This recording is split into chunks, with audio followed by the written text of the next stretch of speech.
चाचा जी मुझे नहीं जाना ससुराल। प्लीज़ माँ, बाबूजी को समझाइए कि मुझे वहाँ नहीं भेजे। पर हुआ क्या बेटा, जो तू अपने ससुराल नहीं जाना चाहती? बता तो सही। सब कुछ बुरा हो रहा है, कुछ भी सही नहीं है। कहते हुए नीलू रो पड़ी। भतीजी को रोता देख उसे गले लगा लिया और उसके आंसू पोंछते अशोक जी की भी आंखें भर आई। चाचा जी, मुझे तो कहते हुए भी शर्म आ रही है कि मेरी खुद की बहन मुझे धोखा दे रही है और मेरे बसे बसाए घर को तहस नहस करना चाहती है। फिर थोड़ा रुककर, चाचा जी, बिंदु मेरे पति के साथ अपना चक्कर चला रही है और वो भी उसे पसंद करते हैं। 10 दिन बाद होली का त्यौहार है। 8 महीने से जब से रूपा नीलू की छोटी बेटी हुई है, मैं माँ के पास ही हूँ और वो मेरी नाराज़गी भी जताते हैं कि क्यों मैं अब तक मायके में हूँ। उन्हें कभी भी अपने किए पर पछतावा नहीं हुआ और ना ही कभी इस बात के लिए मुझसे माफ़ी मांगी। अब अचानक कल मुझे अपने घर ले जाने के लिए आए और बोले, चलो होली पर परिवार में ही मनाना अच्छा लगता है। ये तो अच्छी बात है कि वह पिछली बातों को भूलकर तुझे अपनाने आए हैं।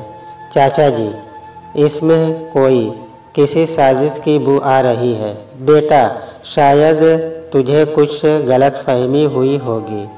अगर ऐसी कोई बात होती तो वह तुझे क्यों अपने साथ ले जाने आते?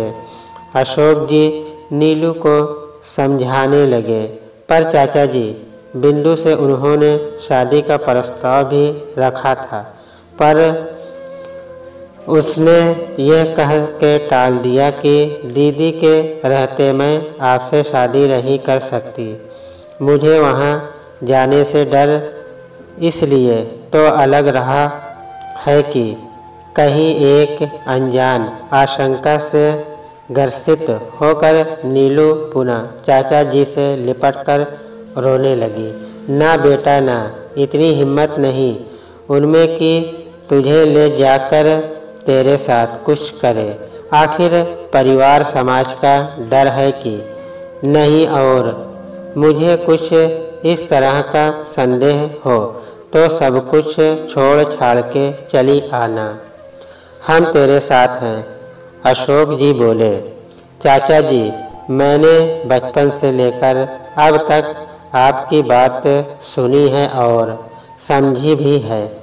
माँ बाबूजी की भी यही जिद है कि मैं अपने बच्चों के साथ ससुराल चली जाऊं। उन्हें लगता है कि अगर मैं उनके साथ रहूंगी तो हमारे रिश्ते अच्छे बने रहेंगे। सोचा एक बार आपसे भी राय विचार ले लो। सो जो मन में भरा था आपको बता दिया ताकि एक उचित सुझाव मिल सके। ठीक है, मैं उनके साथ चली जाती हूँ। कहते हुए नीलू जाने लगी। बेटा ठहर जा, देवी जी के चरणों का फूल अपने साथ लेती जा। मेरी बच्ची, माता रानी सदा तेरी रक्षा करेंगी। कहते हुए अशोक जी देवी के चरणों में पड़ी फूल नीलू को पकड़ा दी। नीलू ने आदर सहित फूल अपने मस्तक में लगाते हुए पर्स में रख अशोक जी के पैर छुए और वहां से चली गई। अशोक जी नीलू को जाता हुआ तब तक देखते रहे जब तक कि वह उनकी नज़रों से ओझल न हो गई। मन में एक बेचैनी भी थी कि मैंने कुछ गलत तो नहीं किया उसे ससुराल भेजकर। हे माँ, उनकी रक्षा करना, मेरे विश्वास की रक्षा करना। माँ, आप लोगों के बोलने से मैं जा तो रही हूँ, परंतु अपने गहने आपके पास यही छोड़ जाती हूँ। पर बेटा, गहने अपने पास ही रख, नहीं इसे आप यही रखो, बाद में मैं कभी ले जाऊंगी। नीलू अपनी माँ सुनंदा जी से बोली। पता नहीं कैसे जब इस बात की जानकारी मदन को मिली तो बोला, नीलू गहने साथ ले चलो, यहाँ रखने का क्या फ़ायदा। पर नीलू बिना कुछ बोले गहने छोड़ ससुराल चली आई। 10 दिन बाद खबर आई कि नीलू अब इस दुनिया में नहीं रही। खबर सुनते ही अशोक जी अपने बड़े भाई नंदू जी के पास दौड़े चले आए। कैसे हुआ ये सब भैया? पता नहीं छोटे, होली के दिन खाना खाकर नीलू सोई तो सोई रह गई। रोते हुए नंदू जी बोले, नहीं ये सब झूठ है, चलिए अभी उसके यहाँ। अशोक जी रोते हुए बोले, कोई फ़ायदा नहीं छोटे वहाँ जाने का। उन लोगों ने उसका अंतिम संस्कार भी कर दिया। मुझे तो दोनों बच्चियों की चिंता सता रही है। बेचारी कितनी अभागिन है जो अपनी माँ को इतने कम उम्र में ही खो दिया। वह सब तो ठीक है भैया, पर उन लोगों को अंतिम संस्कार के पहले हमें खबर तो करनी चाहिए थी। नहीं, दाल में कुछ काला है, तभी नीलू वहाँ जाना नहीं चाहती थी, पर हम सब ने उसको जबरन वहाँ भेज दिया। हम सब गुनहगार हैं भैया, इसलिए कहता हूँ चलिए देख कर आते हैं क्या बात थी। आस पड़ोस कहीं से भी कुछ न कुछ पता चल ही जाएगा। अशोक जी भाई को समझाते हुए बोले, मैंने भी मदन जी से इस बारे में बात की थी कि क्यों आपने इतनी जल्दी अंतिम संस्कार किया, हमारे आने का इंतज़ार तो किया होता। बोले, आप लोगों के आने में देर हो जाती, इसलिए हमें जल्दबाजी में सब कुछ करना पड़ा। कहते हुए नंदू जी रो पड़े। भैया, इन सब के पीछे मदन जी का हाथ तो नहीं? अशोक जी गुस्से में बोले, नहीं ऐसी बात नहीं। लड़ाई झंझट तो हर पति पत्नी के बीच होती है, पर इसका मतलब ये तो नहीं कि जीजा जी ने दीदी को मार दिया।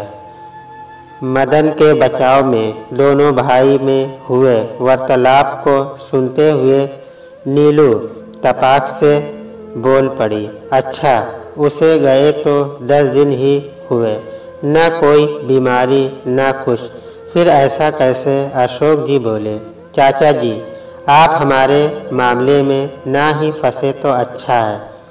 माँ पिताजी की हालत ऐसे ही सही नहीं और आप उनके जले पर नमक छिड़कने चले आए। सातवाना नहीं दे सकते तो तकलीफ़ भी मत दीजिए। अशोक जी चुप हो गए। साल भर बाद मदन अपनी बच्चियों को लेने आया। खाने के टेबल पर जब परिवार के सभी सदस्य इकट्ठे थे, माँ बाबूजी, अगर आप बुरा ना मानो तो मैं अपने लिए बिंदु का हाथ आपसे मांगना चाहता हूँ। घर में माँ बीमार रहती है और वह चाहती है कि मैं दूसरी शादी कर लूँ, लेकिन कभी कभी मैं बच्चियों के बारे में सोचता हूँ तो ऐसा लगता है जैसे दूसरी माँ इन्हें वो प्यार नहीं दे पाएगी जो इनकी मौसी देगी। नंदू जी मदन के इस कथन को सुनकर सोच में पड़ गए। फिर बहुत सोच समझ उन्होंने शादी के लिए हाँ कर दी। महीने बाद दोनों की शादी हो गई। सुहाग रात के दिन जब बिंदु मदन के बाहों में आई तो आहा, इस दिन का मुझे कई सालों से इंतज़ार था जो आज पूरा हो गया। पर जीजा जी, सॉरी, मेरा मतलब है कि पति देव जी, दीदी को कैसे साइड किया ये तो बताओ। बहुत ही सिंपल था। होली के दिन जब नीलू मालपुआ छान रही थी, उसी समय मैंने नीलू को किसी काम में लगाकर चुपके से पोहे के गोले में जहर मिला दिया और घर में माँ भी नहीं थी। वह होली मनाने अपने मायके गई थी।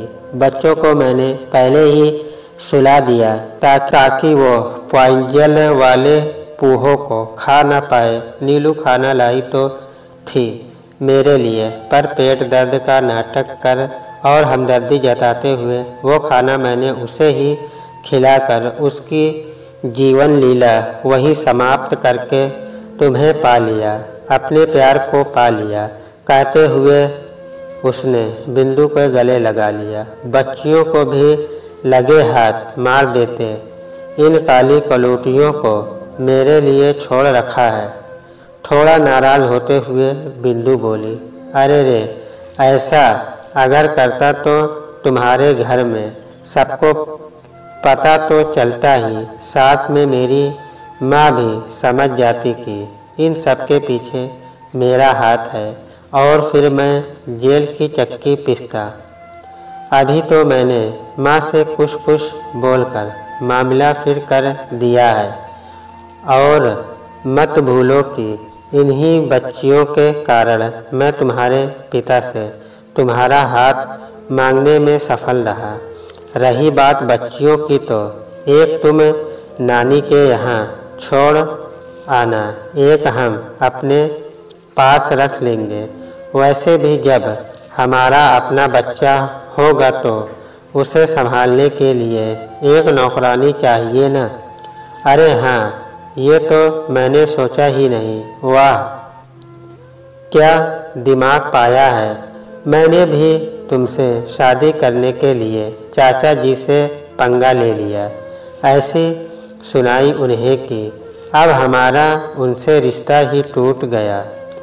चले थे तहकीकात करने। दोनों हंस पड़े।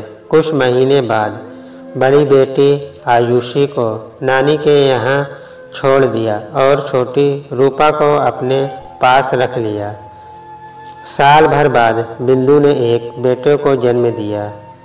इसके पालन पोषण की जिम्मेदारी रूपा को ही मिली।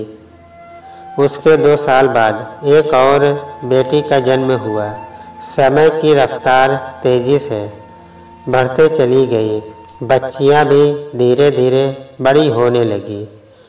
उम्र के साथ साथ आयुषी में अपनी मौसी के लिए नफरत दिन प्रतिदिन बढ़ने लगी।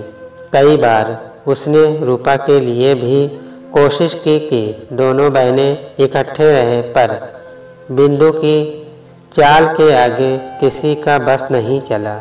बिंदु आयुषी अब बड़ी हो गई है। सोचता हूँ कि अपने जीते जी इसके भी हाथ पीले कर दो। नंदू जी बिंदु से बोले, आपको जो उचित लगे कीजिए, मुझे कोई मतलब नहीं। बिंदु नंदू की बात पर ध्यान न देते हुए बोली, अरे कैसे मतलब नहीं, जैसे तेरी बेटी समीरा है वैसे ही ये दोनों हैं। बाबूजी, मुझे अपने घर से एक फूटी कौड़ी भी नहीं लगानी इन पर। आपकी जैसी मर्जी हो वैसी शादी करो। ऐसी बात सुनते ही नंदू जी का खून खौल गया और उन्होंने एक कठोर कदम उठाते हुए बोला, चल, मतलब नहीं दिखा, परंतु शादी के लिए पैसे तो तुझे ही देने पड़ेंगे। मैंने कहा ना बाबूजी, ढकेल दो किसी गरीब घर में, मेरे पास पैसे नहीं। पिता की बात सुनते ही बिंदु तेज आवाज़ में बोली, अब तुम्हारी मनमानी नहीं चलेगी। अगर तू इनके शादी में पैसे खर्च नहीं करेगी तो हम कानून का दरवाज़ा खटखटाएंगे। नंदू जी गुस्से से बोले, ये मेरा फैसला है। मैंने आयुषी के लिए एक लड़का पसंद किया है जो बैंक में कार्यरत है। शादी में कुल 6 लाख लगेंगे, इसलिए वह तुझे ही देना पड़ेगा, क्योंकि आयुषी भी मदन की बेटी है। जिसका हक तेरे बच्चों का है उतना इन दोनों का भी है। पिता के कठोर कदम से घबराकर बिंदु को शादी के लिए पैसे देने पड़े। नाना नंदू की ये आयुषी की शादी बड़े धूमधाम से की और नीलू द्वारा रखा गया जेवर जो कि अब तक उनके पास ही था, उन्होंने उसकी दोनों बेटियों में बराबर बराबर बांट दिया। इधर रूपा की शादी भी उसकी दादी ने अमीर घराने में तय कर दी और जल्द ही उनके भी हाथ पीले हो गए। बच्चियां अपने अपने भाग से अच्छे अच्छे घर में सेटल हो गई। इन दोनों की गलती भले ही पकड़ी ना गई हो, परंतु ऊपर वाले की अदालत में दोनों गुनहगार साबित हुए और अब भगवान ने दोनों को इस तरह दंड दिया कि वह खून के आंसू रोने पर मजबूर हो गए। मदन के पूरे शरीर को पैरालिसिस मार लिया और इधर बिंदु का पैर ऐसा टूटा कि वह जिंदगी भर के लिए अपाहिज हो गई। बेटा चोर आवारा निकल गया और बेटी अपने माँ बाप की सुनती ही नहीं। भगवान के घर देर है अंधेर नहीं।